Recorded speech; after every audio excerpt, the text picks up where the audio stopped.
Bonjour.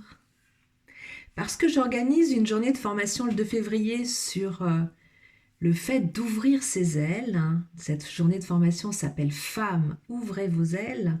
J'ai reçu quelques messages de femmes qui me disaient avoir ouvert leurs ailes. Bien évidemment, je me réjouis. Je me réjouis si bon nombre de femmes ont ouvert leurs ailes. Mais je crois qu'il y a une incompréhension de taille sur ce que veut dire ouvrir ses ailes. En fait, on n'ouvre jamais ses ailes pour la vie entière. Ce n'est pas un one-shot, ce n'est pas ça y est, c'est fait. Non, en fait, nos ailes, nous les ouvrons, nous les fermons. Nous les ouvrons, nous les fermons. Et chaque fois, en fait, qu'on rencontre une déconvenue, une contrariété, qu'on subit un échec, euh, une grosse peine ou un traumatisme, il y a quelque chose en nous inconsciemment qui se rétracte, qui se referme. Et c'est ça que j'entends par ouvrir ses ailes, c'est qu'on a en nous des blocages, des verrous qui sont extrêmement forts, qui sont dans notre corps, bien évidemment, mais aussi dans notre esprit, de par tous les conditionnements que nous avons subis en tant que femmes, et ils sont fort nombreux, c'est ce qu'on appelle les stéréotypes de genre, parce que depuis qu'on est petite, on nous raconte de jolis contes de fées où nous devons être de gentilles princesses. En fait, je suis désolée de vous l'annoncer, mais il n'y a pas de princesse et il n'y a pas de prince charmant non plus. Il n'y a que des êtres humains, en fait, de genre féminin ou de genre masculin, qui essayent d'être pleinement eux-mêmes. Et ça, c'est le travail de toute une vie.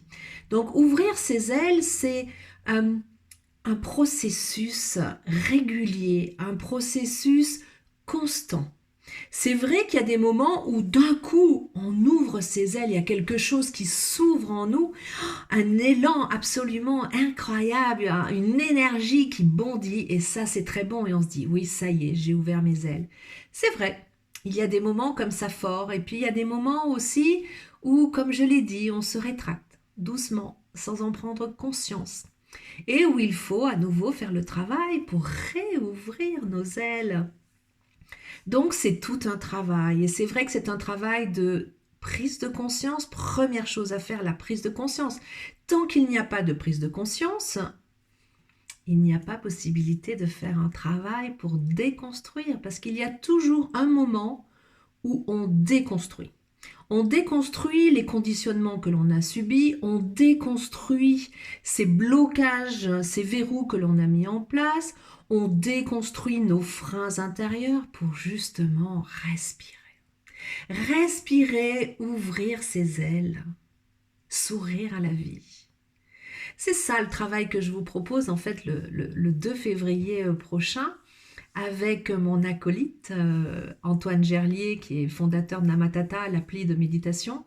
C'est vraiment un travail intérieur très profond que je vous invite à faire sur le plan personnel mais aussi dans le collectif parce qu'on apprend beaucoup des histoires des autres et c'est aussi très intéressant de dire à haute voix ce qui bloque en nous ou de parler de nos propres blessures. Et la chance, c'est que l'on va être entre femmes et donc ces réunions féminines sont extraordinaires parce qu'elles sont pleines de bienveillance, hein, de respect, de sororité. C'est très beau à vivre. Voilà, je voulais faire un petit point sur cette question d'ouvrir ses ailes. Parce que nous avons toutes en nous cette envie de voler haut, de voler vers la destinée qui est la nôtre, de voler pleinement avec tout ce que l'on est, avec toutes nos ressources, avec tout ce qui nous anime profondément. Voilà, donc je vous donne rendez-vous dimanche 2 février pour cette belle journée pour ouvrir ses ailes toutes ensemble. À très bientôt.